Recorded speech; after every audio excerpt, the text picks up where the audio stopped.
All right, everybody, welcome back. Let's have a talk. We are here from bright and sunny North Carolina in the morning. But today's a little more serious. I feel like it's guillotine season is coming in America, because it just feels like the lack of care and consideration for the American people at this point by our politicians is so far beyond the reach of what used to be considered normal in America that it's a concern. It's a great concern. I feel like there's no defense for the weak and elderly. And this is something that, of course, has been an issue for a while in the aim to gut Medicare and the social safety net from America. But the kind of cold callousness to the approach now, the lack of consideration for those who are about to lose all their benefits, all their health care, it really makes you question the integrity of the state, which already we all know has no integrity. But let's have a look. 1.4, they are not eligible, so they will be coming off.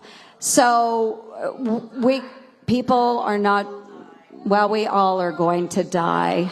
So for heaven's sakes. I know that there's already been a lot of outcry because of this clip, but I couldn't ignore it because what we talk about on this channel and how we've covered the cuts to Medicare, the cuts to healthcare, this is a perfect example of the lack of empathy that this system shows towards those it doesn't see as producers. The biggest focus of our country is the production of profit. And if you aren't in that system, if you're jobless, which we're now knowing that joblessness rate in America is around 24%, then you're just not seen as worthy of any care in America. And I think to a larger section of Americans in general, the hostility towards those who are on state benefits, you really aren't seen as American anymore. You're just seen as a leech. You're seen as a drain on society. Even if you spent 50, 60 years working and it broke your body and you find yourself in a bad position, now you're using food assistance, rental assistance, you're on Medicaid, you're on Social Security, there's still a large number of people in the States who'd say like, well, you should work until you die, essentially. Because like I said, that's the only motive for this state now, is to continue this system of work. That's all it is. America isn't for people anymore. America is simply for corporations. And I think that it's more and more accepted now as the transparency of not just this administration, but the corporate elite, the business elite, and the mask is no longer slipped. It's just been thrown away. It's out in the open, the kind of hate and discontent that our politicians, that our corporate leaders have for normal basic Americans who are just trying to live their lives at this point. Not everyone's in the position where they can have employment-based health insurance. So yeah, they're going to be reliant on Medicare, Medicaid. And with the massive cuts, the layoffs that we're seeing towards other sectors, it's a matter of time before these things are just slowly done away with. The most vulnerable people in this country, there's no one to protect them. There's no one to really voice concern for them anymore. I think there's no voice for protection because it's not in our culture anymore. We're a selfish culture who worships the individual. We don't believe in community. We don't believe in family.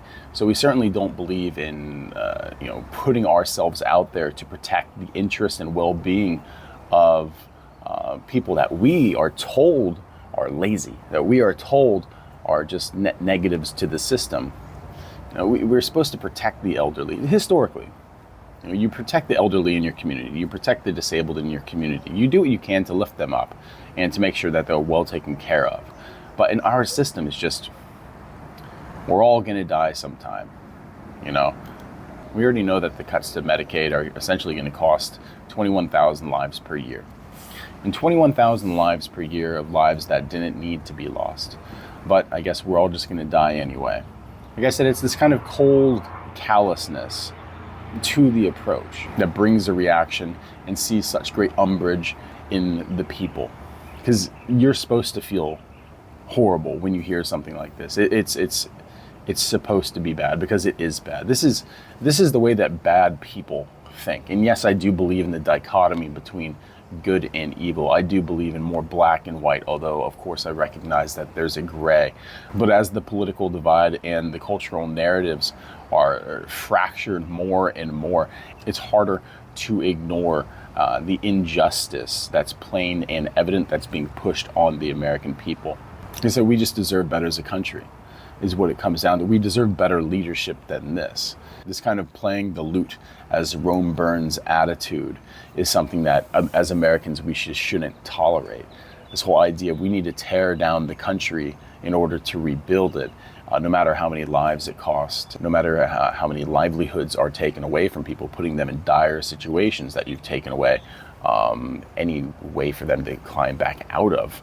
At some point, the people have had enough, because this kind of attitude is very normal in the political elite. Those who honestly have lived lives completely disconnected from reality allows them to feel that this kind of sentiment towards their own people that they're meant to lead, that whose lives they're meant to better, exist.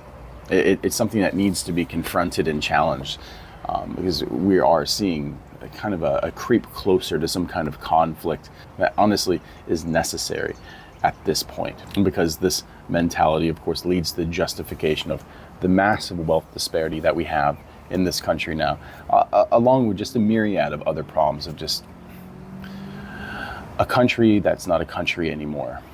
A country that is a space for business to be done. It is a worship of the free market, but the free market being controlled to simply being domestic, where more approved business leaders, approved business owners can reap all the wealth that this country has to offer, while at the same time robbing the poorest, most vulnerable of our people. So yeah, it does feel that way. The guillotine season is coming. I keep hearing people say that we are approaching something similar to the French Revolution, and at first I disagreed. At first I thought that there could somehow be some change within the system, but the system is so corrupt and rotten at this point that really there's truly no way that we can get the change that people want there to be, and people's lives can actually go back to a decent standard where they're not struggling to survive, other than a complete revamping of the system and just eradication of this political class, because it's not for the American people. It's not for any people. It's not human, right? It's business done without humanity. It's strictly, well, business is business. We're all going to die sometime, and I have donors that I need to make happy, so here we go. But as always, this whole kind of thing is just par for the course right now. Everyone's sick and tired of it. It's more and more out in the open, and it doesn't seem that any kind of voting or normal political change can actually address it, because the same people are getting in office more and more. Horrible people are getting in office nowadays more and more easily and staying there and being voted back in. And so you have to confront people on their voting choices now. You just kind of have to, because if people hear something like this and they're like, yeah, and still support that, then there has to be some kind of penalty for that, whether it be socially or real.